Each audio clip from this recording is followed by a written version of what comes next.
Hi guys! So this is day 19 part 2. Today is actually a travel day, and so we're going to talk about basically what we did yesterday. Yes. Yesterday we went to the Children's Center Rehabilitation Hospital. Basically what the place is it's a place for kids who have been through some kind of trauma or accident or something like that that need to go through rehabilitation.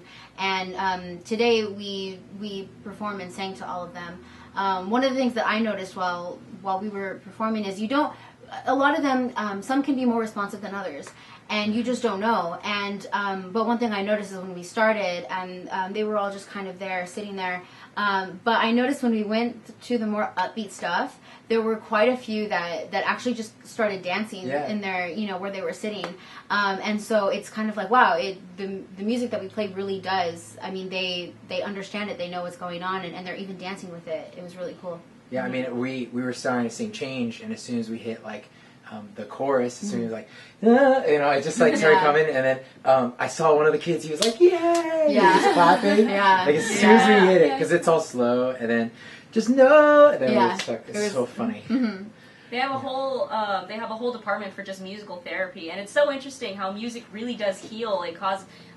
For patients with like brain injuries, the whole brain lights up when they start listening to music, and it like allows the brain to heal so much faster because new pathways are being formed between different parts of the brain. So it's so incredible that we have that's just the effect that music can have on people, and that we can have on people in places like this. Well, thank you guys for coming today.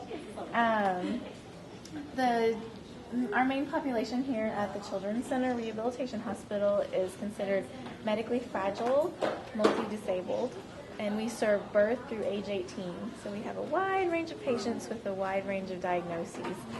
I'm director of music therapy here, so for music therapy, we are part of the rehabilitation department, so we work alongside the other therapists, many times working with them together. The kids here face a lot of physical challenges. It's a struggle for them just to move sometimes. It's a struggle for them to communicate.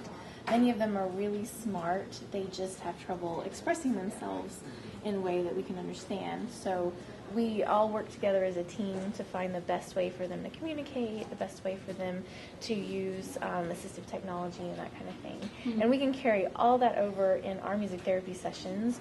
We help them to learn to use their assistive technology to either activate digital drums or sing along to a song that they really like. We give them as many opportunities as possible to communicate what they like to us. We make visual aids, like we call them song cards, so we might have like Taylor Swift on a song card with Shake It Off, or B.O.B. with Airplanes or something. So like, which song do you want to sing? And they get to choose either with their eyes or using some kind of eye gaze system. So we use instruments a lot just to motivate them to want to move. Music is a great tool in rehabilitation. These kids face a lot of challenges, like I said.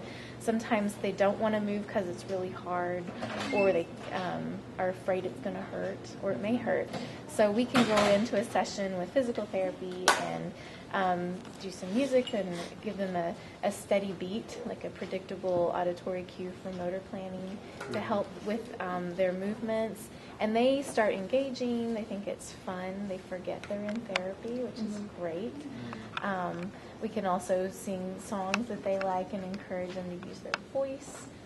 We have some kids that have been on a ventilator since they were born, and they finally get off of it, and we get to teach them that they have a voice and teach them to use it. And singing is a great fun way to motivate them to try to start using that voice and using it purposefully. We love to have outside groups like you guys come in and sing for the kids. They get to, anytime we can introduce them to different sounds, different voices, it's great because some of the kids, we never know what they might respond to, and we have some that are really minimally responsive. So we love to do that. And it's also great just for the kids to hear different music and to just get to sit back and watch a concert, because many of them don't get to leave the hospital. And so it's neat for them to just get to have a concert. And also it's great for the staff too. We all love working here. We love our jobs, but it can be kind of hard sometimes. And so I think it's great for the staff to get to come hear some great uplifting music. So we really appreciate you guys coming. Thank you. Thank you. Thank you for having us. So much, yeah. It's nice meeting you too. And it was really interesting.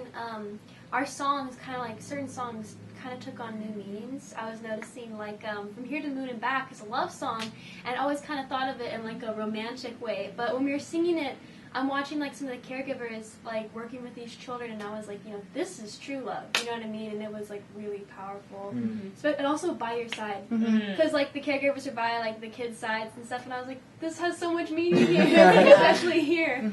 And it was really cool. Yeah, and the lady who helped us, her name was Rachel. Rachel.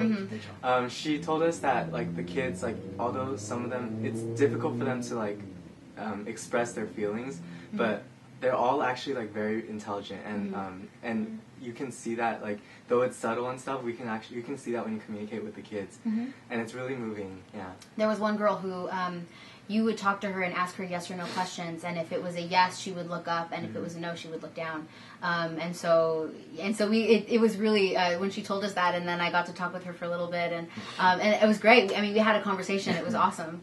Yeah. Yeah. One of the girls from the temporary care ward, she came in on her bed, and she was watching us for a little bit. She only stayed for a part of the set, but I looked over at her, and she's like holding her card, close to her chest, and she's smiling as she watches us, and her eyes were just, so alive. And a lot of these kids are, obviously some of them are, it can be so hard for them, but a lot of them are, they're smiling and they're laughing and dancing, and it's great. It's so great seeing all of them there. One of the kids in the wheelchair, as soon as we started hitting Route 66, and he was moving his feet, because of the rhythm of the music. Yeah. Yeah, and this was actually, it was our last, our second to last performance before our homecoming concert, which is on this Friday, August 21st. And so, yeah, it'll be at the Grove Theater in Upland. And, I mean, we're going to have countless amount of stories and stuff to talk about throughout that concert. So if you can make it, that would be amazing. And it's free, so... Yay! Yay! My favorite number. Yeah. 0. Yay! So we'll see you guys soon. Yeah. Yeah. And hope you have a good day. Bye.